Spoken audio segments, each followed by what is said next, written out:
Well, the GB is basically a flying engine, and because I love engines, that's what got me into this hobby in the first place.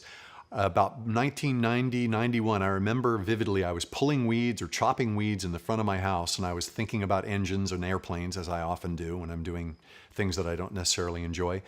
And I knew of a 9-cylinder radial engine, and I thought, what would be the coolest airplane on Earth to power this airplane with?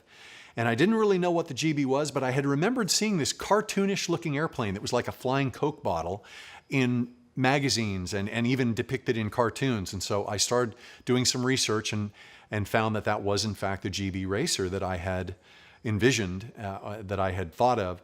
And so I started scheming, and I ordered this 9-cylinder radial, and I ordered the plans for the GB, and serendipitously brought the two together, and because of my love of engines. But in bringing the engine and the airplane together, I then developed this love for the airplane because of how challenging the airplane is. And while this was all going on, Delmar Benjamin and Steve Wolf were building a GBR2 replica.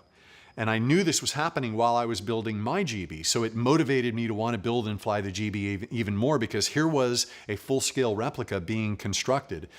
So as I was finishing my GB, the GBR2 replica came onto the airshow scene, and I remember going to Watsonville, California and seeing it for the first time. And it was just like surreal to see this piece of history flying again. And so I guess it's just my love of flight, aircraft, and engines, and the GB encompasses all of those in this little scary package.